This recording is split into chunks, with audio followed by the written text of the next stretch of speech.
When we talk about black wealth in the South, the conversation usually starts and ends with Atlanta. But that is a mistake. While everyone is looking at Georgia, a quiet, formidable financial revolution has been taking place just across the border in South Carolina. This isn't the flashy, Instagram-ready wealth of reality stars. This is old earth money. We are talking about families who turned the soil of the Low Country into global empires, athletes who signed contracts worth more than the GDP of small towns, and media moguls who control the national conversation from their backyards in Moncks Corner.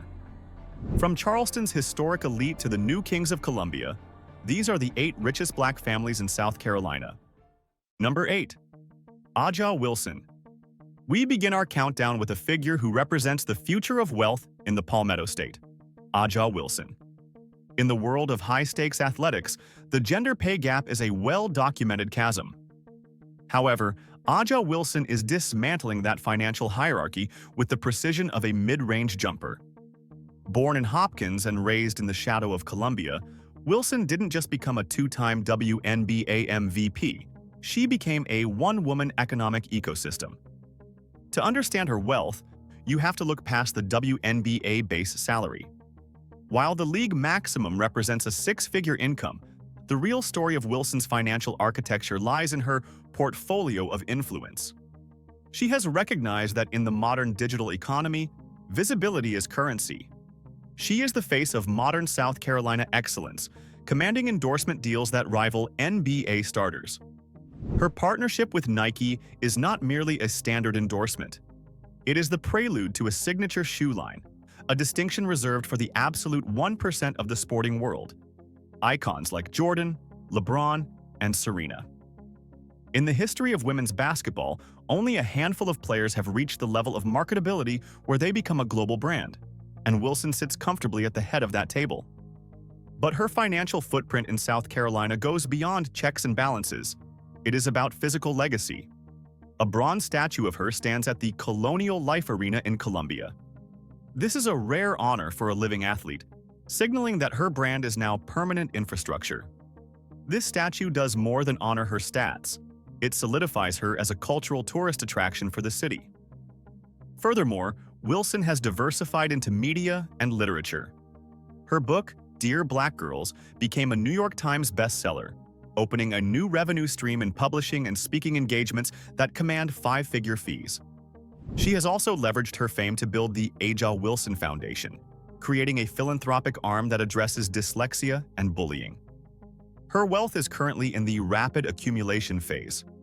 Between her WNBA Supermax potential, her overseas earnings, where salaries in markets like Turkey or China can dwarf American paychecks, and her blue-chip sponsorships with companies like Mountain Dew, Ruffles, and Gatorade, Wilson is building a war chest. She represents the New South money, young, unapologetically black, and expanding globally while keeping her feet planted firmly in South Carolina soil. Number 7. Charlemagne the God. If A'ja Wilson is the face of the new South Carolina, Charlemagne the God is its voice, and that voice is worth tens of millions. Born Leonard McKelvey in Moncks Corner, a small town that many people couldn't find on a map without a magnifying glass, he has built a media empire that has transcended radio to become a dominant force in American culture. Most know him as the provocateur of The Breakfast Club, but to look at Charlemagne solely as a radio host is to miss the sophisticated business architecture he has built underneath the microphone. Charlemagne's wealth accumulation strategy is a masterclass in intellectual property ownership. He realized early on that being talent is dangerous. Being an owner is security. He didn't just want to be an employee of iHeartRadio. He negotiated to become a landlord of audio. This ambition birthed the Black Effect podcast network. This was not a vanity project. It was a historic joint venture with iHeartMedia. The deal gave him equity and creative control over a massive slate of podcasts, effectively making him the gatekeeper for Black audio storytelling. With over 900 million downloads, the network generates massive ad revenue, of which Charlemagne takes a significant cut as the founder. But his wealth strategy also involves a return-to-soil policy. He didn't leave his money in New York City penthouses. He brought it back home. Charlemagne has invested heavily in South Carolina real estate and franchises.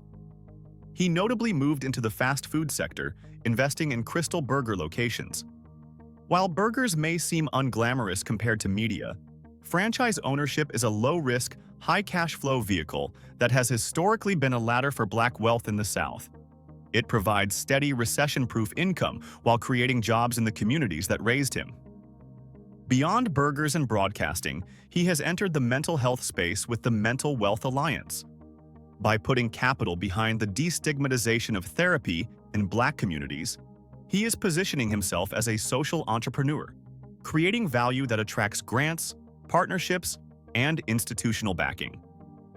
His net worth, conservatively estimated in the multi-millions, is protected by a diversified portfolio that includes best-selling books, television production credits on Comedy Central, and significant land ownership. He is the living proof that you can come from a dirt road in Moncks Corner and end up with a seat in the boardroom, all without code switching. Number 6. Germaine O'Neal. When we talk about athletes who fumbled the bag, the list is tragic and long. But when we talk about athletes who took the bag and turned it into a bank vault, we have to talk about Columbia's own Germaine O'Neal.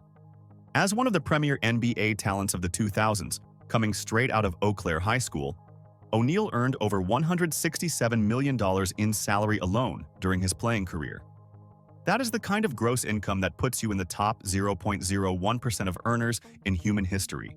But in the world of professional sports, taxes, agent fees, and lifestyle creep usually devour 60% of that gross.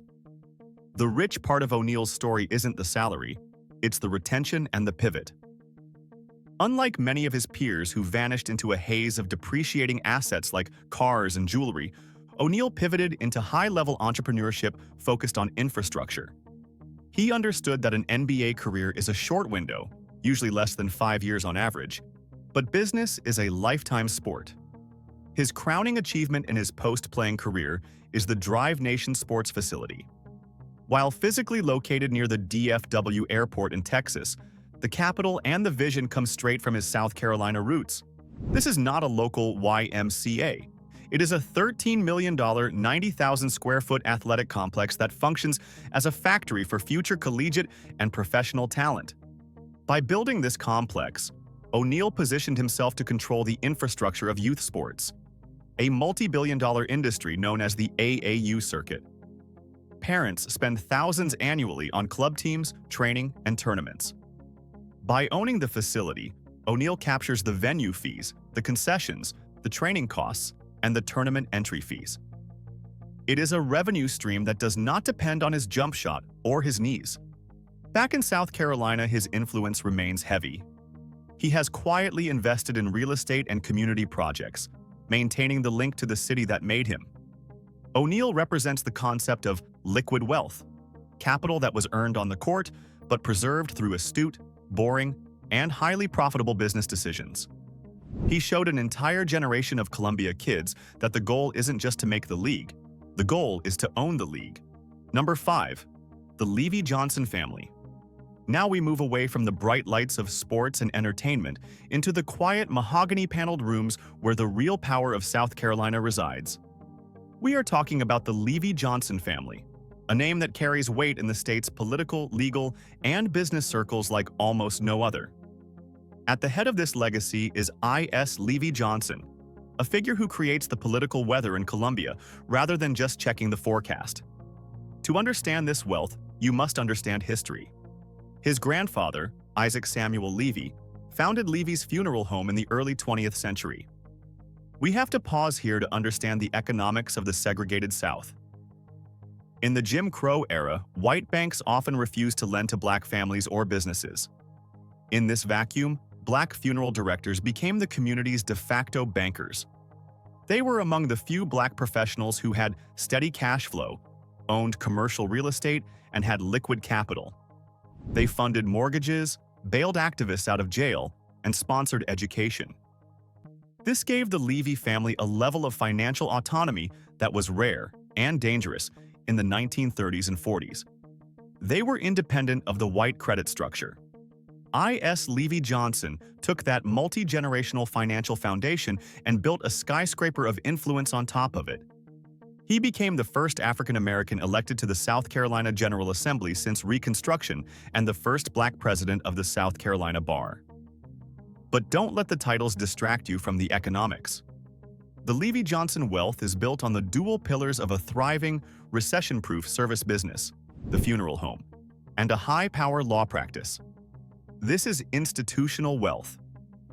It is the kind of money that educates grandchildren at Ivy League schools and shapes public policy. The family's real estate holdings, business interests, and professional network make them one of the most entrenched and respected families in the state. They didn't just survive the tumultuous history of South Carolina. They mastered the system to protect their legacy. Number 4. Khris Middleton. If you walk through the streets of Charleston, you might see the historic mansions and the cobblestone streets, but you likely won't see the man who is quietly one of the highest-earning employees in the state's history. Khris Middleton is the quiet storm of South Carolina wealth. While he plays for the Milwaukee Bucks, his financial roots are in the Holy City, where he attended the Porter God School. Middleton's contract history reads like a winning lottery ticket that hits every single year. He is a beneficiary of the NBA's Supermax era. Let's look at the numbers. He signed a 5-year, $178 million contract in 2019. More recently, he secured a 3-year, $102 million extension. We are talking about career earnings that will easily surpass $350 million before he retires. To put that in perspective, Middleton earns more in a single quarter of play than most successful CEOs earn in a lifetime. But what places Middleton so high on this list is not just the cash, it's the diversification. He is part of a new wave of athletes who are crossing the ocean for investment opportunities. Middleton joined the ownership group of the Brisbane Bullets, a professional basketball team in Australia's NBL. This is a strategic play, moving him from labor to management. By owning equity in a sports franchise, he is betting on the appreciation of the asset. Sports teams rarely lose value. They are scarce assets that generally appreciate at a rate higher than the S&P 500. In Charleston, his wealth is felt through targeted philanthropy and development. He has poured millions back into the community, funding educational initiatives and improvements in the North Charleston area. But unlike the flashier spenders, Middleton's wealth is stealth. He operates with the low profile of a private equity manager. He buys land, he buys equity, and he keeps his circle tight. In a city known for old money aristocrats, Middleton represents the new money meritocracy, wealth generated by pure, undeniable skill and managed with elite discipline. Number 3. Viola Davis. From the small, quiet town of St. Matthews comes a force of nature that has conquered the most competitive industry on the planet. Viola Davis is not just an actress. She is a global sovereign of the arts, and her financial standing reflects that dominance. Born on the Singleton Plantation in St. Matthews, her journey is the ultimate 0 to 100 story. Today, she is an EGOT winner, Emmy, Grammy, Oscar, Tony. This is a distinction held by fewer people than have walked on the moon. In Hollywood, an EGOT isn't just a trophy case. It is leverage. It guarantees that she commands top-tier salaries, first-dollar gross participation, and executive producer credits. For her film roles and her television dominance in How to Get Away with Murder, Davis entered the bracket of the highest-paid actresses in Hollywood.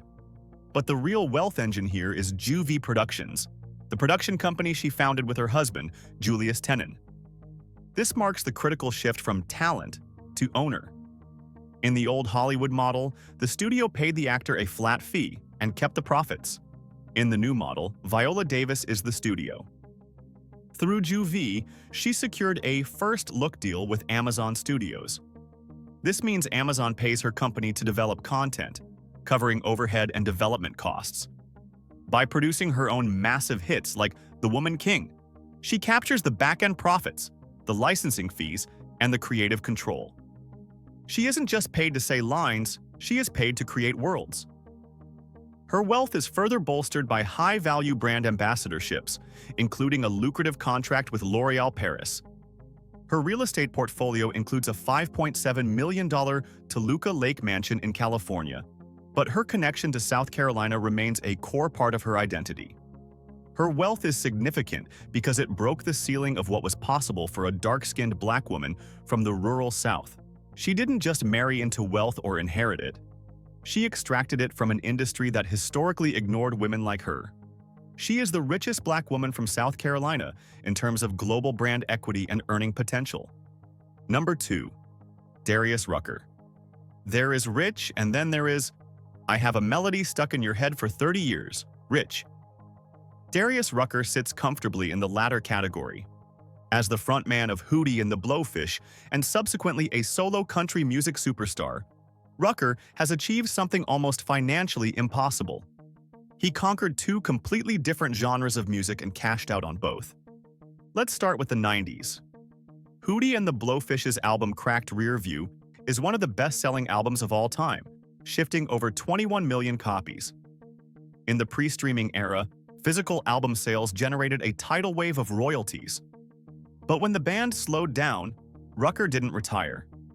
He pivoted to country music, becoming the first Black artist to reach #1 on the Hot Country Songs charts since Charlie Pride. This second act was arguably more lucrative than the first.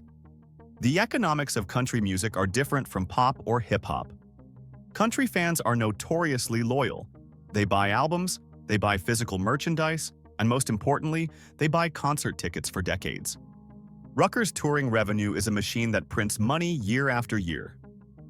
While online estimates often peg his net worth conservatively around $12 to $15 million, industry insiders suggest the reality is likely much higher, potentially double that, when you account for his publishing catalog, his touring grosses, and his private investments. Rucker lives in Charleston, not as a visitor but as a local king. He is deeply embedded in the local economy.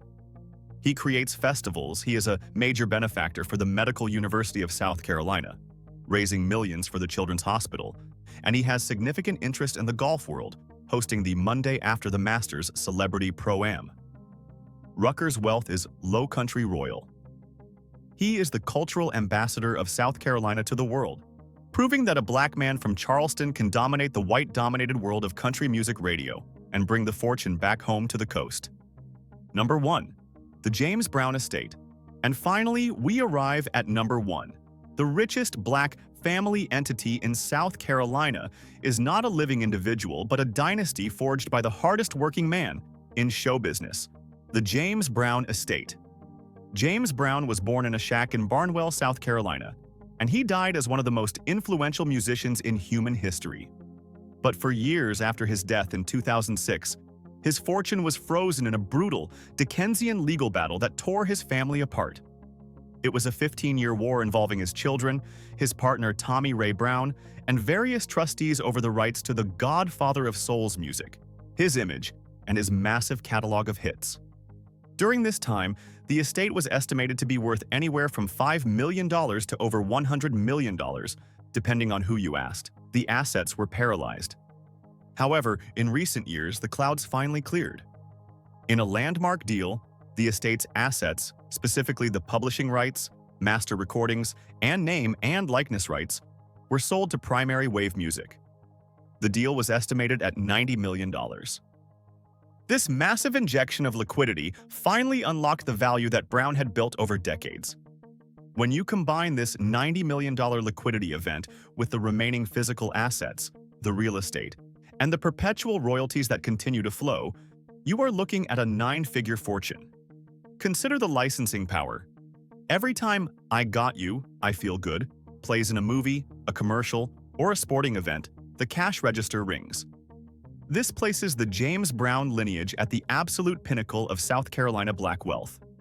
It is dynastic wealth in its purest form, money generated by a singular genius that will feed generations of heirs. Furthermore, the resolution of the estate finally allows for the funding of scholarships for underprivileged children in South Carolina and Georgia, fulfilling Brown's dying wish. The scale of this wealth is unmatched because it is immortal. James Brown's voice is an asset class of its own. It doesn't age, it doesn't get injured, and it doesn't depreciate. It just earns. From the red clay of Barnwell to the bank accounts of his descendants, the James Brown estate proves that South Carolina's greatest export has always been its soul. And that soul is worth hundreds of millions of dollars. From A'ja Wilson's rising global brand to the settled, nine-figure sovereignty of the James Brown estate, these families shatter the myth that South Carolina is just a backdrop for history books. They prove that this state is fertile ground for building, scaling, and protecting Black wealth. Which of these South Carolina success stories surprised you the most? Did we miss a local tycoon from your city? Let us know in the comments below, hit that like button, and subscribe to Black Status for more deep dives into the untold architecture of wealth.